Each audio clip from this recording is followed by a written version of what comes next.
Back to YouTube channel. So cuties, कैसे हो आप लोग? I hope cuties are doing good and I think and I am here for you in the video, जिसमें हम बात करने वाले हैं कि स्कोप क्या है एग्रीकल्चर की। हम ऑफन परेशान हो जाते हैं यार कि हमने बीएससी तो कर ली, चलो ठीक है, एमएससी भी चलो कर ली, पीएचडी भी कर ली, एंड हमें प्रोफेसर नहीं बनना है, ठीक है, हमें रिसर्च फील्ड नहीं करनी है, हमें कुछ ऐसे घूमना है, तुम्हें हमें रिसर्च के अलावा भी कोई और काम करना है, हमें प्राइवेट में काम करना है, बट हमें समझ नहीं आ रहा है कि हम क्या करें, कैसे करें।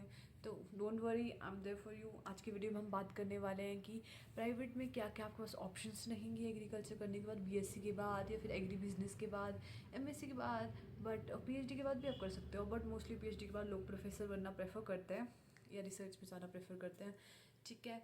तो आज हम आपको सारे डिस्कस करने वाले हैं in a creative way. So let's get started. I hope आपको ये वीडियो अच्छा लगेगा। अच्छा लगे तो लाइक कर दो, शेयर कर दो एंड सब्सक्राइब कर दो गाइस।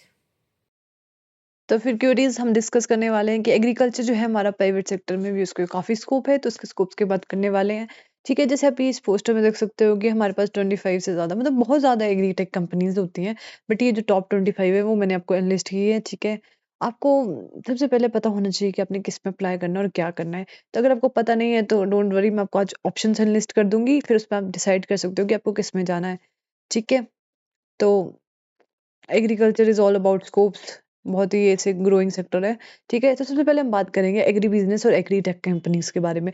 तो आपको पता है कि एग्री बिजनेस पे भी काफ़ी फोकस हो रहा है, काफ़ी जो कंपनीज है वो ग्रो हो रही हैं एग्री टेक के भी। तो 2035 तक काफ़ी आपको कंपनीज देखने को मिलेंगी जिसमें आपको काफ़ी ग्रोथ देखने को मिलेगी, क्योंकि अब एग्री बिजनेस पे काफ़ी फोकस करा जा रहा है। ठीक है, जो कंपनी जो होती है बेसिकली इसमें क्या होता है कि एडवांस टेक्नोलॉजी पे काम करती है, प्रिसीजन फार्मिंग पे बात करती है, ड्रोन्स के बारे में होता है, एआई होता है, एआई का भी इंट्रोडक्शन हो रहा है एग्रीकल्चर में। फॉरेन बेस्ड कंपनीज भी होती है, फॉरेन बेस्ड कंपनी जो होती है वो काफ़ी पे करने को तैयार हो जाती है, बट आपको स्किल सेट होना चाहिए। अगर आपको स्किल सेट नहीं है तो फिर आपको नहीं मिलती है ऑप्शन। बट ऐसा है कि काफ़ी भी जो लोग हैं हमारे जैसे पास आउट होते हैं सीनियर्स भी, और जैसे काफ़ी लोग मैंने सुने हैं जो बंदे ऐसे करते हैं कि वो कंपनीज में बीएससी करते हैं या एमएससी करते हैं, उसके बाद ये तो फॉरेन बेस्ड कंपनीज में लग जाते हैं। फॉरेन बेस्ड कंपनी जो होती है वो आपको काफ़ी सैलरी देती है, बिकॉज़ वहाँ पे प्रिसिजन फार्मिंग का ट्रेंड जो है वो शुरू हो गया है। इंडिया में भी शुरू हो रहा है, बट इंडिया में थोड़ा पेस जो है वो भी स्लो है। बट आप एग्री बिजनेस और एग्री टेक कंपनीज में काम कर सकते हो। ठीक है, इनकम मोस्टली आपको ये बैंगलोर में देखने को मिल सकती है, चंडीगढ़ में भी थोड़ी बहुत है बट इतनी नहीं है। ठीक है, वैसे आपको मेन सिटीज़, मेट्रोपॉलिटन सिटीज़ में देखने को मिल सकती है, जहाँ पे आप जाके काम कर सकते हो, एग्रीटेक कंपनीज़ में काम कर सकते हो। ठीक है, आप हाइड्रोपोनिक्स में भी काम कर सकते हो। हाइड्रोपोनिक्स में तो जैसे हिमाचल में तो आपको 25 टू 30,000 तक मिल सकता है, जब आपने बीएससी में कर रहे हो, अगर आपने बीएससी एग्रीकल्चर कर रहे हो। जैसे ऐसा होता है कि क्वालिफ़िकेशन और आपके स्किल सेट पे भी आपकी जो पे होती है वो डिपेंड करती है। आपको जो रोल मिलेगा वो आपकी क्वालिफ़िकेशन और स्किल सेट के बेसिस पे मिलेगा। बट एग्री बिज़नेस और एग्रीटेक कंपनीज़ में काफ़ी सारे रोल्स होते हैं, जिसमें आप अप्लाई कर सकते हो। डाटा एनालिस्ट होते हैं, ठीक है, रिसर्च में आप अप्लाई कर सकते हो। तो आपको अपना पोर्टफोलियो तैयार करना है, उस हिसाब से हमने अप्लाई करना है उसमें, जिसमें आपको न्यूमरस स्कोप होती है। ऐसा नहीं है कि आप एग्रीकल्चर करोगे तो आप बेरोज़गार बैठे रहोगे। आपके पास काफ़ी स्कोप है, क्योंकि आप कभी भी अप्लाई कर सकते हो। और ये जो कंपनीज़ होती हैं ये आपको ऐसे 4th ईयर के बाद भी प्लेसमेंट देती है, बट ऐसा होता है कि आपका अगर स्किल सेट नहीं है तो आपको पे कम मिलेगी। तो फिर वो ऐसे हो जाता है कि वो नलीफाई हो जाता है, आपको कोई ऐसे एडवांस मतलब ऐसे पैसे नहीं बचते हैं। इसलिए आपको एम रखना है कि आपको अपना स्किल सेट डेवलप करना है, अपना सीवी डेवलप करना है, एंड आपका पोर्टफोलियो आपको जो होगा वो अच्छा होना चाहिए। फिर इसके अलावा आप बात कर सकते हो फूड प्रोसेसिंग इंडस्ट्री में, जिसमें आप फूड प्रोसेसिंग में भी काम कर सकते हो। ठीक है, क्वालिटी कंट्रोल में काम कर सकते हो, सप्लाई चेन मार्केटिंग में काम कर सकते हो, इनोवेशन का काम कर सकते हो। इसमें आपका कॉम्पिटिशन जो होगा वो बीटेक फूड वालों के साथ भी होगा। इसमें काफ़ी ज़्यादा जो होगा कॉम्पिटिशन होगा, बट इसमें भी आपके पास काफ़ी अच्छी सैलरी मिलती है। ऑन एन एवरेज आपको 30 टू 35,000 तो मिल ही जाएगा बीएससी के बाद, अगर आप अच्छी कंपनी में मिल रहे हो। बट फ्रेशर्स को जो पे होती है ना थोड़ा कम होती है, 20 टू 25 भी हो सकती है। अब जैसे आप काम करते जाओगे, आपको एक्सपीरियंस हो जाएगा, तो आपकी पे जो होगी वो इंक्रीज़ होती जाएगी। And if you have additional skill set, अगर आपको जैसे बिज़नेस एग्री बिज़नेस और एग्री टेक में कर रहे हो और आपके पास जैसे है, आपके पास एआई की नॉलेज है, आपके पास एक्स्ट्रा स्किल्स हैं, तो आपको ऑटोमेटिकली पे जो है वो ज़्यादा मिलेगी। पहले हम इस स्टार्टिंग में हम बात कर रहे हैं जैसे कि कौन-कौन सी आपके पास ऑप्शंस है कि कहाँ-कहाँ आप अप्लाई कर सकते हो। इसके बाद हम बात करेंगे आपके कि स्किल सेट, आपको कौन-सा स्किल सेट जो होगा वो रिक्वायर्ड होगा, क्या क्वालिफ़िकेशन आपको चाहिए होगी, क्या आपको डेवलप करना है। अगर आप अपने अंडरग्रेड में हो, अभी-अभी स्टार्टिंग के ईयर से, तो डोंट वरी, क्योंकि अभी आप अपना पोर्टफोलियो आराम से बना सकते हो। अगर आप अपने लास्ट ईयर में भी हो, तो भी डोंट वरी, आपको पोर्टफोलियो बनाने में थोड़ा-सा हेस्ट होगा, थोड़ा आपको जल्दबाज़ी करनी पड़ेगी। बट अगर आप मेहनत करोगे तो वो भी आपका पोर्टफोलियो अच्छा बन जाएगा। You just have to work on your communication skills, your skill set, your assets. मतलब you have to be a strong individual, you should have a good personality अगर आपको प्राइवेट सेक्टर में काम करना है, बिकॉज इंटरव्यू में भी आपका होगा सिलेक्शन। ठीक है, इसके बाद हम थर्ड चीज़ के बाद में बात करेंगे। थर्ड आपका होगा एग्रीकल्चर मार्केटिंग एंड एक्सपोर्ट। तो देखो एग्रीकल्चर प्रोड्यूस तो होता ही होता है, अब food is the basic requirement, ठीक है? तो उसके बाद जब उसका मार्केटिंग और एक्सपोर्ट्स के लिए भी होगा, क्योंकि फार्मर्स जो होते हैं वो डायरेक्टली अपने मार्केटिंग और एक्सपोर्ट्स में कम विश्वास रखते हैं। मोस्टली जो होगा आपका चेन होते हैं जिससे आप मार्केटिंग करते हो, तो जैसे प्राइवेट सेक्टर में भी काफ़ी ज़्यादा रोल आपका रोल होता है मार्केटिंग और एक्सपोर्ट्स का, ठीक है? इसमें आप लोकली भी हैं और इंटरनेशनल एक्सपोर्ट्स काफ़ी ज़्यादा चलता है, तो उसके लिए काफ़ी ज़्यादा कंपनीज़ होती है, जो इसमें डील करती है ग्रेन्स में, स्पाइसेस में, ऑर्गेनिक प्रोडक्ट्स में, जो वहाँ से फार्मर से लेती हैं और वहाँ पे बेच देती हैं, ठीक है? उसके बाद हम सबसे इम्पोर्टेंट जैसे सीड एंड फर्टिलाइज़र और पेस्टिसाइड कंपनीज़। अब देखो, ग्रीन रेवोल्यूशन के बाद जो है वो हमारा फर्टिलाइज़र और पेस्टिसाइड का तो चला ही चला है ट्रेंड, तो ऑब्वियसली उसके लिए कंपनीज़ चाहिए होंगे उनके मैन्युफैक्चर के लिए, ठीक है? तो उन कंपनीज़ में भी आप काम कर सकते हो, काफ़ी रोल होता है आपका। सीड सीड में भी आप वो काम कर सकते हो, क्योंकि सीड तो देखो हाइब्रिड सीड जो होता है वो एक ही बार यूज़ कर सकते हैं। अब वो एक ही बार यूज़ कर सकते हैं तो उसको बार-बार प्रोडक्शन करनी पड़ती है, तो उसके लिए भी प्रॉपर कंपनीज़ होती है, तो काफ़ी ज़्यादा कंपनीज़ हैं। जैसे मैंने फर्टिलाइज़र कंपनीज़ कुछ इनलिस्ट की हुई है इसमें, ठीक है? जो टॉप की ट्रेंडिंग चली हुई है आजकल, ग्रो ग्लाइडर, ठीक है? विक्टर ग्रीन, ग्रोविला, ये सारे आप कंपनीज़ चेकआउट कर सकते हो, इसमें आप अप्लाई कर सकते हो अपनी क्वालिफ़िकेशन के हिसाब से। वैसे तो कंपनी बहुत ज़्यादा कंपनीज़ हैं, इंडिया में भी काफ़ी कंपनीज़ है, काफ़ी ये सेक्टर पे जा रहे हैं। बट ये है कि जो टॉप की कंपनीज़ होती हैं, उसमें थोड़ी पे आपको ज़्यादा मिलेगी। बाकी आप अपने लोकल कंपनीज़ में भी चेकआउट कर सकते हो, ठीक है? इसके अलावा कंसल्टेंसी एंड एडवाइज़री सर्विसेज़ में जा सकते हो। इसमें जो प्राइवेट कंसल्टेंट्स होते हैं, जो फार्मर्स की मदद करते हैं, प्रोडक्टिविटी और लेटेस्ट टेक्नीक और टेक्नोलॉजीज़ के बारे में बताते हैं उनको, ठीक है? तो इसमें भी जा सकते हो। इफ आपके अगर कम्युनिकेशन स्किल्स अच्छी हैं, if you have a good personality, ठीक है? आपकी वार्म और फ्रेंडली पर्सनैलिटी और आपके पास नॉलेज है, तो आप इसमें भी जा सकते हो, ठीक है? इसके बाद हम एग्रो फाइनेंस और इंश्योरेंस है। अब देखो बैंक्स और जो प्राइवेट फर्म्स होते हैं उनको एग्रीकल्चर प्रोफेशनल चाहिए होते हैं, ताकि उनको इवैल्यूएट करने के लिए रिस्क वगैरह, प्राइवेट लोन्स वगैरह, एग्रीकल्चर सेक्टर की उनको इतनी नॉलेज नहीं होती, तो बेसिकली वो फोकस करते हैं कि वो एग्रीकल्चर ग्रेजुएट्स को ले। जो आपके बैंक्स वगैरह गवर्नमेंट में भी देखा जाए तो एग्रीकल्चर वालों के लिए एक स्पेशल सीट्स होती हैं, जहाँ पे वो अप्लाई कर सकते हैं, ठीक है? क्योंकि उनको बेसिकली फार्मर से डील करवाते हैं, फिर वो उनको लोन वगैरह सैंक्शन करते हैं, उनको बताते हैं स्कीम्स वगैरह के बारे में। ठीक है, ये तो हमने बात करी कि आपको किस-किस में आपको मिल सकती है। ये जो है हमारा, ये है वो ब्रॉड स्पेक्ट्रम है, जिनकी हमने बात करी एग्री बिज़नेस। अब आप चाहते हो कि मैं इसको और ज़्यादा इसमें एनलिस्ट करूँ कि एग्री बिज़नेस में क्या-क्या आता है, फूड प्रोसेसिंग में क्या-क्या आता है, एग्रीकल्चर मार्केटिंग में क्या-क्या आते हैं, सीड फर्टिलाइज़र्स में कौन-कौन से रूल्स आते हैं। 'Cause it's a broad sector, ठीक है? इसमें आपको बहुत सारे जैसे रूल्स आएँगे, बट ये है कि आप इसमें अपने इंटरेस्ट के बेसिस पे देख सकते हो कि आपने करना कौन से सेक्टर में, एग्री बिज़नेस में करना है, टेक में करना है, अगर आपका स्ट्रॉन्ग कनेक्शन है टेक्नोलॉजी के साथ, आपको एआई वगैरह की नॉलेज है, if you are good with technology stuff, तो आप इसमें कर सकते हो। फूड प्रोसेसिंग में कर सकते हो आप, अगर आप मार्केटिंग में कर सकते हो, अगर आपके पास कम्युनिकेशन स्किल्स अच्छे हैं, एक्सपोर्ट्स में कर सकते हो, सीड फर्टिलाइज़र, पेस्टिसाइड कंपनीज़ में कर सकते हो, आपको नॉलेज है इनकी तो, ठीक है। अगर आपकी कम्युनिकेशन अच्छी है, आपके पास अच्छी पर्सनैलिटी, तो एडवाइज़री में भी कर सकते हो, नॉलेज है आपके पास तो, फाइनेंस में भी कर सकते हो, ठीक है। तो ये आपका ब्रॉड स्पेक्ट्रम है कि ये जो है आपके पास इन कंपनीज़ में, इनमें आप काम कर सकते हो, ठीक है। इनकी सबकी अलग-अलग होती है, एमएनसीज़ भी होती हैं जो एग्रीकल्चर बेस्ड होती हैं, उसमें भी काफ़ी ज़्यादा पे मिलती है। अ, बट शर्त यही होती है कि आपका स्किल सेट होना चाहिए। देखो प्राइवेट सेक्टर में आपको मिल जाएगी, बट ये होता है कि प्राइवेट सेक्टर को मोस्टली आपकी पर्सनैलिटी आपको देखते हैं कि आप कितने कैसे इंडिविजुअल हो, आपके पास क्या स्किल सेट है, क्या आपकी क्वालिफ़िकेशन है, तो आपको प्रॉपर उसमें एनालिसिस करते हैं। ठीक है? तो अब आपके पास एलिजिबिलिटी क्राइटेरिया क्या है प्राइवेट सेक्टर के लिए? आपके पास डिप्लोमा होना चाहिए, बैचलर्स डिग्री होनी चाहिए, ठीक है? मास्टर डिग्री या फिर पीएचडी भी होगी तो भी आपको चल पड़ेगा। अब देखो ऐसा होता है कि बीएससी के बाद अलग-अलग क्वालिफ़िकेशन में होते हैं। ठीक है, बीएससी के बाद आपको कुछ चीज़ें जैसे बन सकते हो, और एमएससी के बाद थोड़े आपको ऑप्शन ज़्यादा हो जाते हैं। प्रेफ़रेंस होती है कि अगर आपने बीएससी करी है और एमएससी करी है, तो आपको एमएससी वाले को थोड़ी ज़्यादा प्रेफ़रेंस मिलती है एज़ कम्पेयर टू बीएससी वाले। बट अगर बीएससी वाले के पास ज़्यादा स्किल सेट है, ज़्यादा नॉलेज है और उसकी पर्सनैलिटी ज़्यादा वेल डेवलप्ड है, तो ऑब्वियसली बीएससी वाला सिलेक्ट हो जाएगा।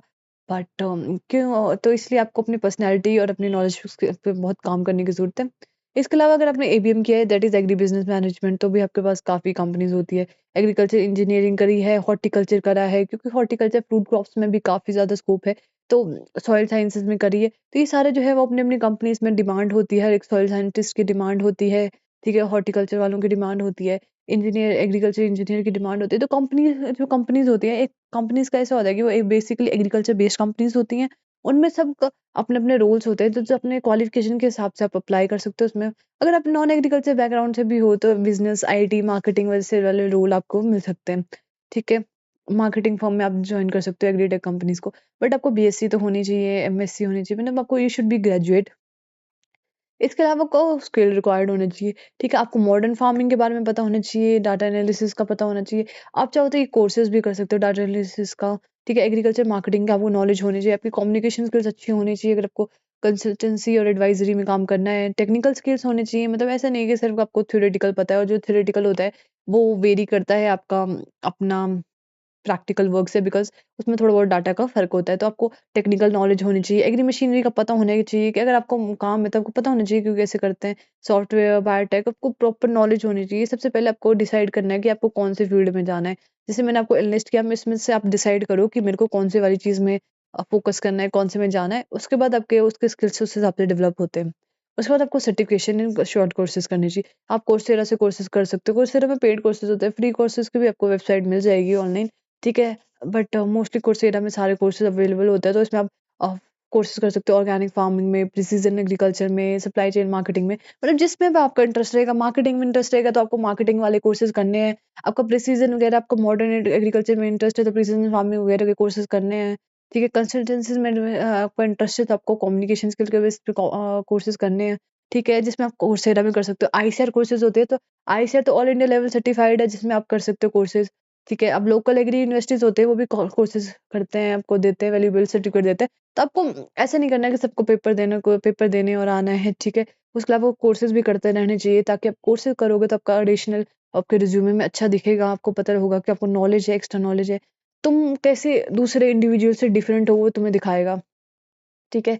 इसके बाद हम प्राइवेट सेक्टर में जाने का प्रोसीजर क्या है? अब तो मैंने थोड़ा बहुत आपको बता ही दिया कि बेसिकली ब्रॉडली प्राइवेट सेक्टर में आपको कौन-कौन से इंडस्ट्रीज़ होती हैं, ठीक है? सबसे पहले हम जैसे मैंने बोला आपको अपना पाथ चूज़ करना है, ठीक है? अब आपको डिसाइड करना है कि आपको एग्री बिज़नेस में इंटरेस्ट है या फिर आपको रिसर्च में इंटरेस्ट है, मार्केटिंग में इंटरेस्ट है या टेक्नोलॉजी में इंटरेस्ट है। आपको पहले सबसे पहले बैठ के सोचना है कि मेरा इंटरेस्ट किस साइड में है, ठीक है? अगर एक बार आपको इंटरेस्ट अपना पता लग जाता है तो उसके बाद अपने स्किल्स पे काम करो। प्रैक्टिकल एक्सपीरियंस लो, इंटर्नशिप्स करो, वर्कशॉप्स अटेंड करो, प्रोजेक्ट्स करो, ठीक है? जो-जो आपके लिए पॉसिबल हो रहा है वो करो।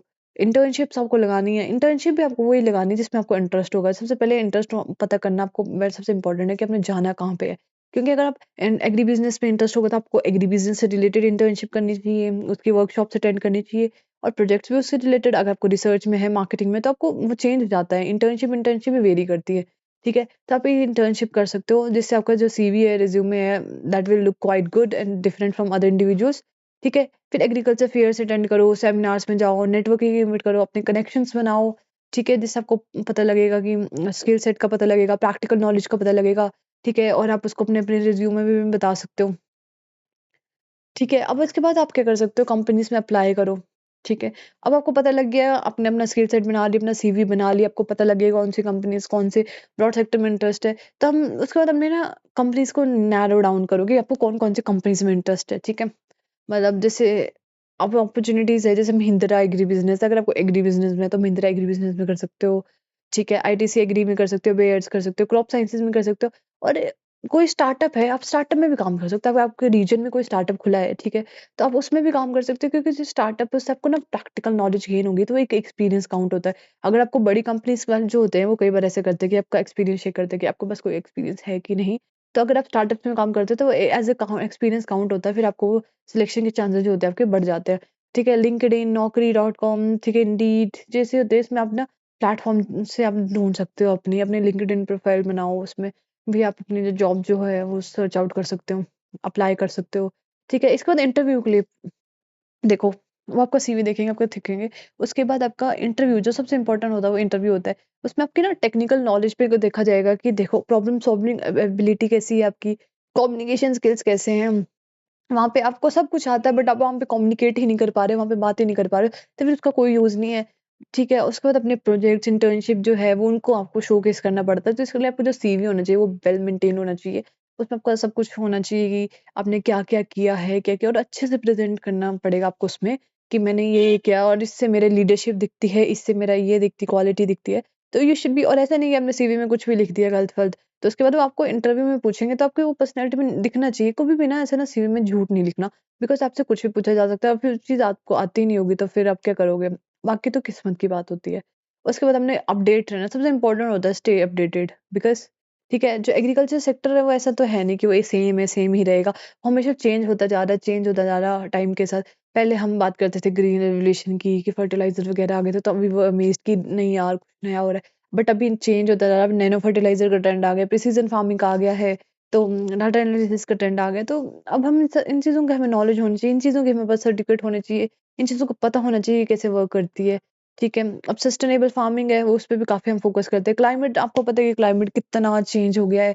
तो क्लाइमेट चेंज में स्मार्ट एग्रीकल्चर की ज़रूरत है। एआई जो है, एआई काफ़ी ट्रेंड में चला हुआ है। तब एआई भी जो है वो एग्रीकल्चर में इंट्रोड्यूस होगा, तो इसलिए आपको प्रॉपर अपडेट होना चाहिए। आपको ऐसा नहीं होना चाहिए कि आपने एक बार काम कर लिया तो उसके बाद आपको कोई पता ही नहीं है। तो इसलिए अपडेट रहते रहो, अपना पता करते रहो कि कैसे-कैसे चलता है। ठीक है guys, thank you for watching. I hope आपको आपके डाउट्स क्लियर हो गए होंगे, आपको समझ आ गया होगा।